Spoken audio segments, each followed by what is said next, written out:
Welcome to the Point.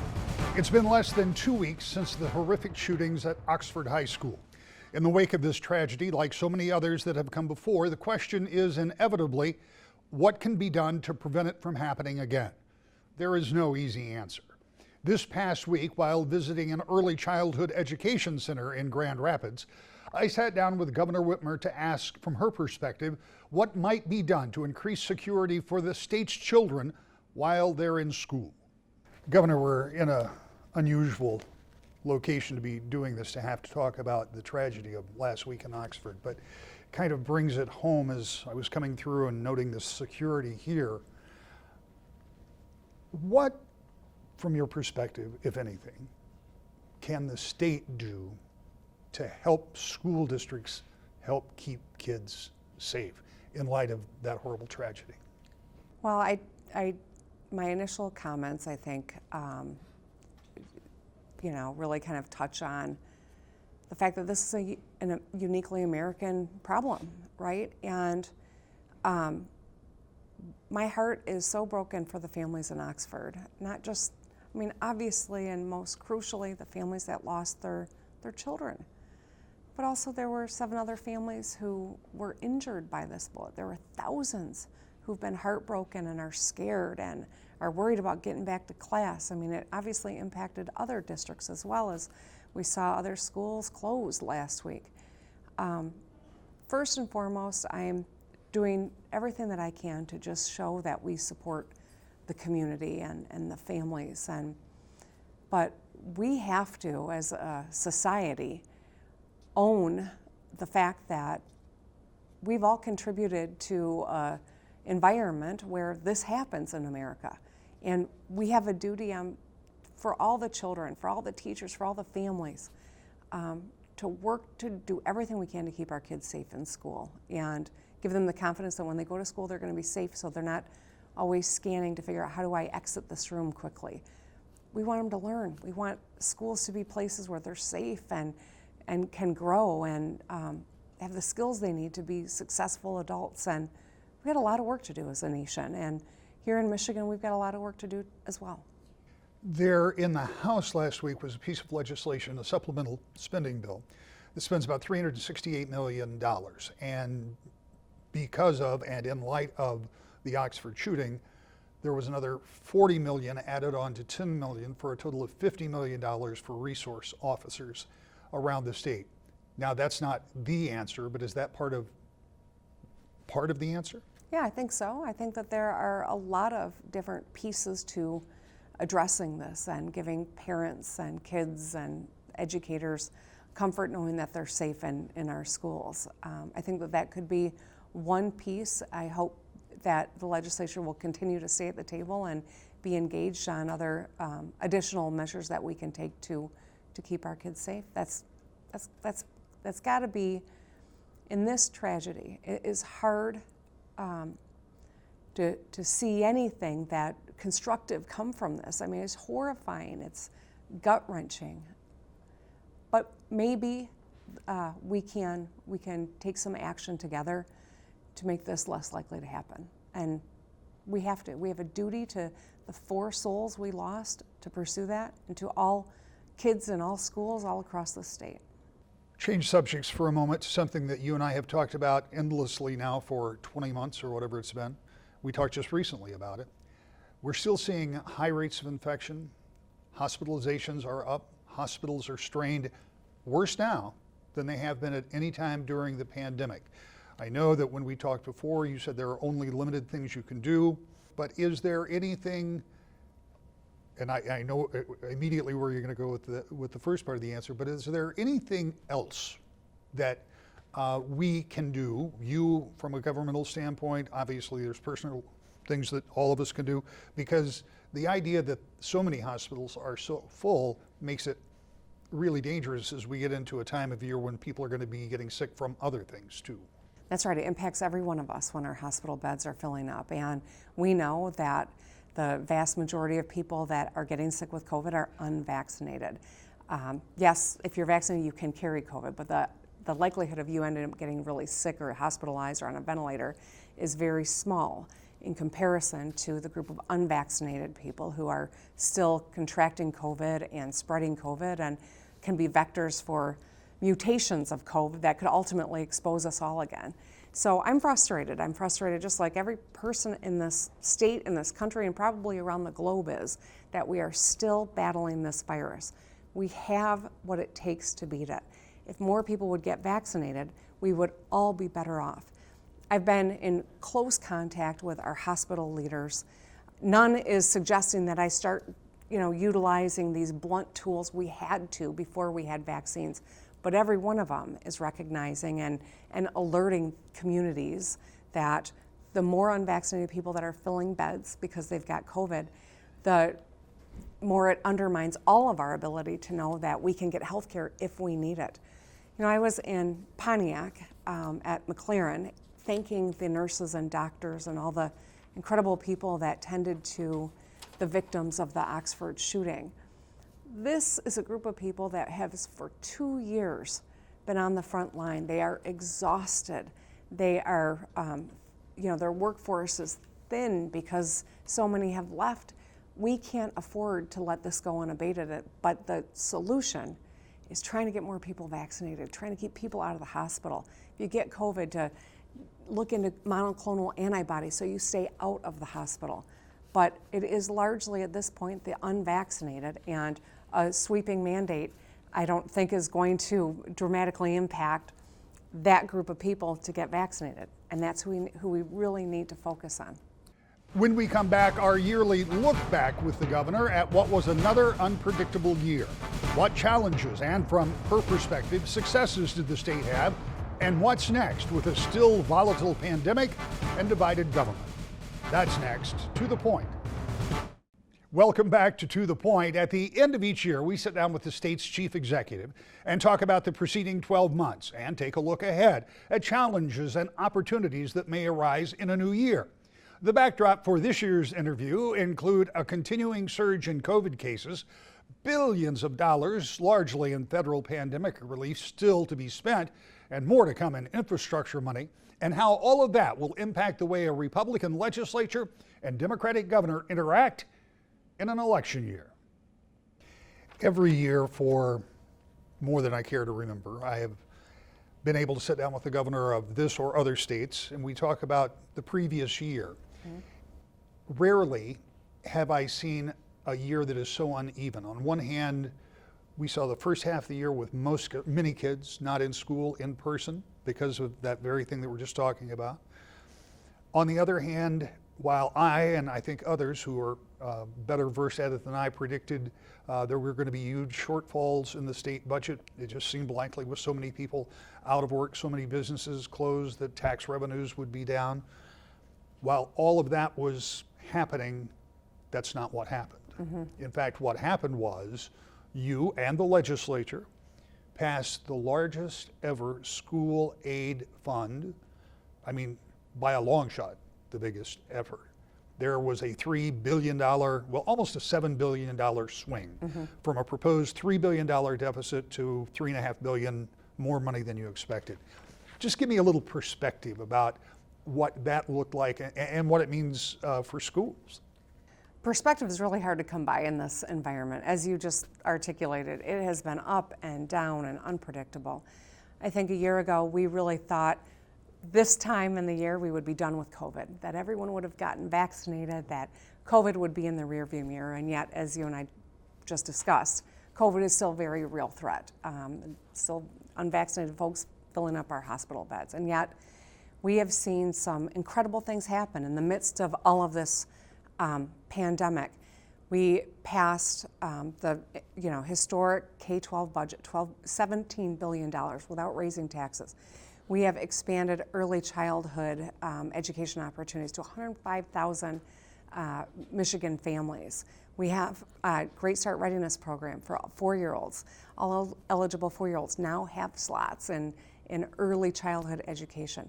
We've done a lot of good stuff. Now, these are investments in our kids. We may not see the value of those investments and fully come to fruition for years, but we know they've got to be made, and we've been able to move forward. We got a lot of people enrolled in the Michigan Reconnect or Futures for Frontliners, 170,000 who are getting enhanced skills so they can get into a better paying job. We're fixing roads and rebuilding bridges. There's a lot of good stuff that's happening, but not everyone's feeling it yet. And I think that's part of where the frustration that is universal. You know, if there's one thing we all feel, we're all tired of this pandemic. We all want life to be back to normal, and we all want to be able to see, you know, brighter days ahead. We're getting there, but it's hard. We're not quite there yet. We got a lot more work to do. One of the things that you talked about over the summer, well, you've talked about it longer than that, but when you talk about early childhood development and when you talk about affordable and accessible daycare or childcare for even younger kids perhaps, that obviously, as you just said, was an investment, but it also is an opportunity because we know about workforce shortages in the state of Michigan. If it stands to reason, if you have accessible daycare or preschool, that can get some people back in the workforce potentially, right? Absolutely. We know that we saw during the pandemic a lot of people leave the workforce, mostly women, disproportionately women. They, you know, if you're raising children and you're trying to balance and your kids are home learning virtually, you know, we know all the reasons for that. So how do we get people back into the workforce? Well, first and foremost, any working family, their number one concern is there a good place for my kids to go? Are they going to be getting some skills? Are they safe? Are they going to be nurtured? Can I have peace of mind my child is okay while I'm at work? And that's why these investments are not just for the kid, although that's the primary reason, but it also helps families get back into the workforce. It helps small businesses that are looking for employees to come back into the workforce. And as a societal goal, it ensures that we've got young people who are on the path to success and skills and make a good life right here. So it's in all of our interests, but it's always centered around that child. You were able to get that school aid fund and ultimately the rest of the budget done in an environment, my words, not yours, my observation, that has improved. I spoke to a Republican member of the House last week and I asked about what had changed between you and that Republican-dominated legislature. And he said the quote was, "The good news is things have improved." Obviously, you got all of this passed in a bipartisan way, so that's some indication, but that there's another component to that. So what I'm trying to get at is how much has it changed? Is there a difference in the way you approach the legislature or they approach you? And how much of this was attainable because you had a record amount of money from both federal and state coffers to be able to get it done? Well, certainly a $3 billion deficit into a $3.5 billion surplus was helpful toward trying to ensure that we are prioritizing investments that really make a difference.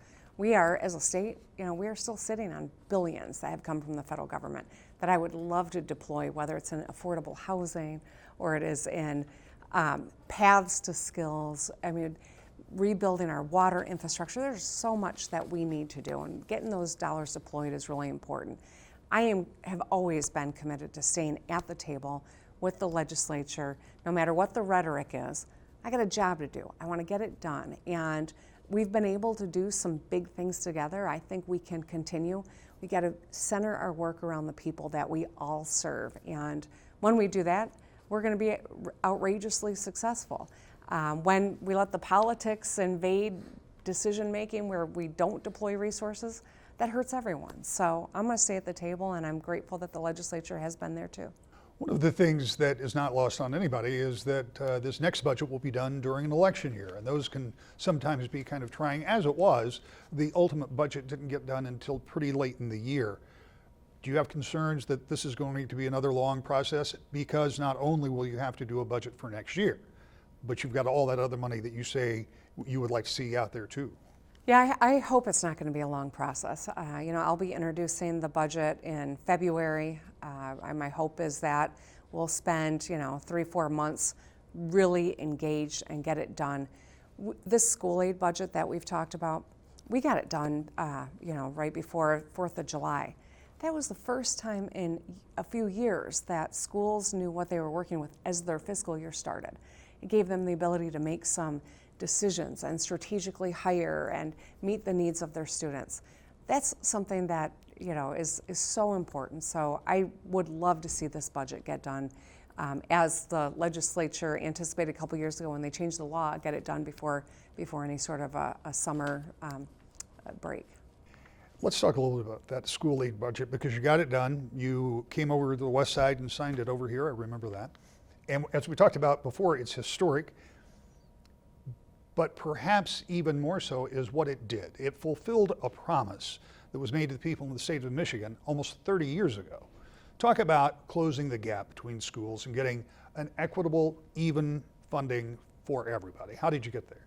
It's a big deal, and I'm glad that you highlighted that. Many of my predecessors tried to close this gap. We were able to do it in the midst of everything else that was happening, right? It's just been a really tough, chaotic year and a half here, and we got it done in the middle of all that. And I think we can't underestimate what a big deal that's going to be. Proposal A meant that we had a goal of leveling it out, but we never achieved it. 27 years in the making. We still haven't been able to close it until now.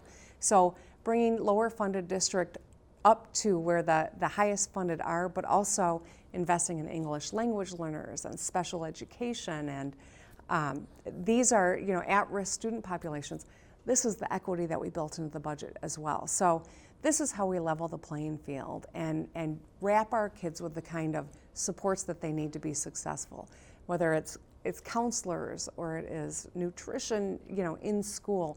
These are the things that really give kids the ability to learn while they're in seats and to grow and to be the kind of productive citizens that every one of us hopes for our children. In fairness, every governor that I've covered in this state has always talked about closing that gap. But the fact that you got it done with this big dollar amount for education, and we have talked about this before, but it always comes to mind with that kind of a jump. Now, to be fair, there's some one-time money in there that is not going for that. But is the core, the continuing spending, sustainable? Not that you have a crystal ball, but with the expectations for the state's economy, is that sustainable?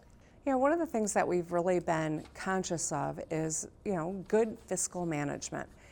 In the middle of the pandemic, with a divisive election and a 500-year flooding event and, all the things that we were confronting, the state credit rating was upgraded by 2 different agencies in the middle of all of this, because we were focused on following the science, making decisions. We put a historic amount into our rainy day fund in the middle of all of this.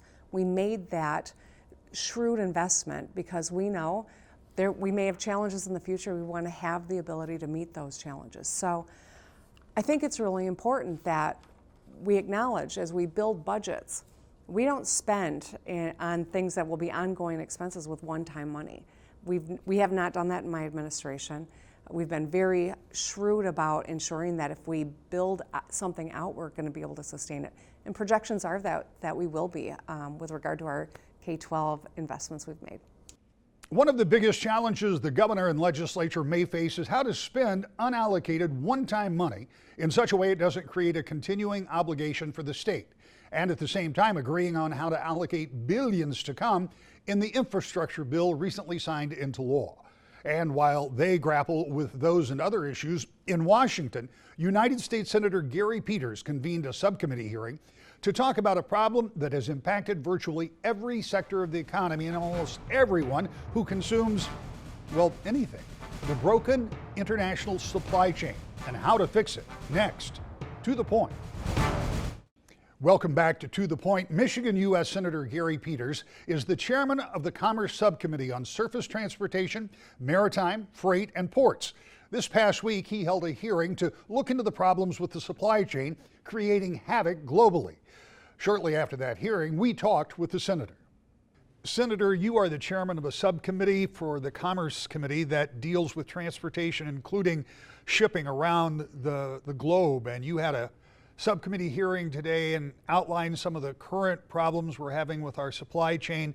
Did you come up with any potential solutions? Well, we did hear from folks as to how challenging this issue is. We heard from the CEO of one of our auto suppliers in Michigan with facilities on the west side of the state as well as in the Metro Detroit area. He certainly talked about how difficult it is to get materials, how they're being delayed, and how he's starting to see price increases as a result of bottlenecks that exist in our supply chain. It was clear in testimony today that we need to have more transparency as to what sort of supplies are out there and where the bottlenecks are so that we can work through this in the short term. The good news is the testimony that we heard today was that things are getting a little better. We hope that that continues to get better as we move forward. But it also was clear that we need to look at the long term. We have to make sure that we're making investments in port facilities to accommodate this trade. And one thing that I found particularly encouraging was that the Great Lakes have an opportunity to take some of the stress that we're seeing in our ports that exist on the East Coast in particular and bring those ships up into the Great Lakes. Into the heartland of the United States and offload those cargoes with our very advanced intermodal systems that we have in Michigan and other places in the Great Lakes. But I suspect that the largest takeaway by far from this hearing was that we need to refocus on making things in the United States. That has to be made in America manufacturing. We are over-reliant on goods from overseas. We have seen the offshoring of production for far too long, and now we're paying the price for the materials and the goods that we need in this country. Many of them are simply not made here. The solution that came out, but clearly it's one that we have to work on for the long term, is that we need to have more manufacturing in the United States, bottom line. That's something that you have been working on. In fact, just this past week, you introduced a bill that would help support kind of a consortium, a group of people helping to support getting semiconductor manufacturing back in the United States, because as you have talked about before, that's one of the biggest issues facing auto production right now, because the vehicles are being manufactured, but they can't be sold because they don't have the proper chips. The shortage of chips is a significant one for the auto industry, but it's significant for all industries. We're also seeing that in the production of washing machines, everyday products that use chips. But we are overly dependent on foreign-made chips, and now we have automobiles that are fully manufactured, with the exception of chips, that are sitting in a parking lot that can't be sold, and that's impacting our auto companies and impacting jobs in Michigan as well as around the country. Legislation that I've introduced would have us have a coordinated effort to build manufacturing in the United States, have the federal government work with economic development agencies in our states and with our local communities, plug gaps, find resources, and understanding that we need a coordinated effort to make sure that these critical chips that are absolutely essential in the 21st century economy are made in the United States. The other issue about the chip shortage we're seeing right now, one thing that is also clear is as challenging as this is now, this is not a problem that'll go away. As we electrify cars, as we put in more sensors and safety equipment, moving towards more self-driving vehicles, though all of those vehicles require even more chips than we have right now. And if we are not manufacturing those chips in the United States, we're going to become even more dependent on foreign companies, particularly in Asia and particular in China.